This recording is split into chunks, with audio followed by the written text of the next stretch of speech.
There are 6 days until race day at the QuickSilver 50K for me, and I really hate tapering, but I've come to a special place to take care of that. A taper always feels to me like a long list of things that I can't be doing when I really want to be getting prepared. It just makes me anxious, you know? It's weird how the closer you get to an event, the less you feel like you can do to get prepared for it. With that being said, there are 2 things I like to do to get ready. And the first thing is to know the course. I have never run the trails for the QuickSilver 50K before. So today we are going to find out how to run the last 6 miles. Let's do it.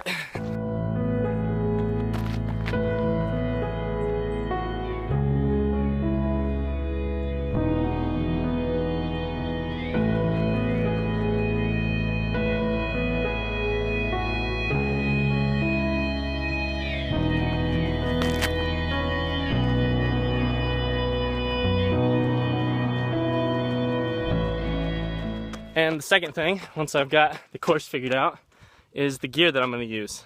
So as you may have been able to tell from the first video, I am a little bit of an obsessive person when it comes to the gear that I use and testing it out before race day. But I believe that being obsessive about these things in practice leads to good race days. Okay, gear. Everything on my body, from contacts all the way to socks and shoes, is exactly how I'm going to be racing on Saturday. I'm going to get dressed real quick so that I can explain to you what I'm doing. Okay, but before I talk about any of the gear that is going to be going on my body during the race, I want to talk about something that's going on my body after the race, and that is the transition and seat wrap from Orange Mud.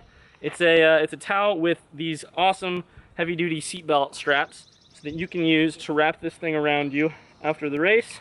If you're muddy and or wet, like we know ultra runners sometimes are. You can notch it on this first notch out there, or if you're more petite, you can fold the receiving end back and then wrap it around yourself and cinch it down as tight as you want to if you don't want to be able to breathe after the race.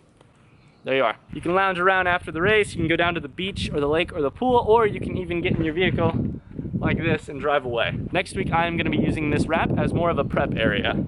Okay, next on the list is the 5-panel trucker hat from Orange Mud. I talked a little bit about this one last week. I adore how this keeps my hair back and it allows me to breathe right through this breathable mesh up top. I have definitely gotten some sweat marks on this thing already because I have been pretty much wearing it non-stop on every run since I've gotten it. I also had another option for a hat during this race, and that is the Squishy. I wonder why it's called that. This is a hat that I've been using on my easy runs a lot lately. It's got this really flexible brim, which is something that originally turned me off until I put it on my head and I realized that it's actually something I really like about this hat. The flexible brim really means that you've got a hat that is shaped by your head instead of the other way around, which can be an awfully painful thing during a run. I really like both of them. I've run in both of them a number of times now, but I would be lying if I said I chose the black hat for any other reason then it's gonna match my singlet. Speak of the devil, this is the singlet that I water tested in the last video. It's light, it's breathable, it's got a little give to it, which is something that I look for in a singlet. And then maybe because I'm the kind of person who just worries all the time, I'm always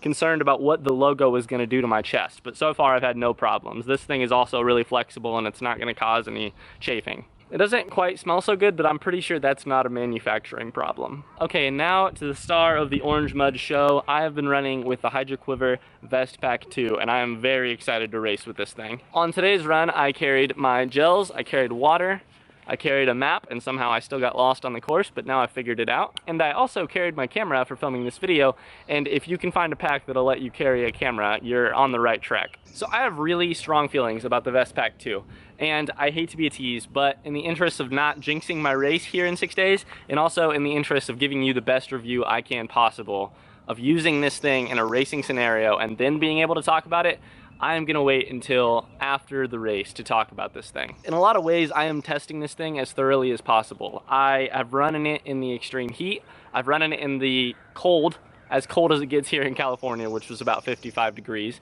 I've run in it in the rain. And then here in 6 days at the QuickSilver 50K, which will finish right here, I'm gonna be relying on this thing to carry me through in terms of nutrition. I'm nervous for this race, but I think if I do everything right, this race could go really well for me. With that said, I'm gonna wrap up this second video, so thank you for watching. In the third video, coming to you here in a week, it's gonna be about this race. Fingers crossed. Thanks for watching, I'll see you soon.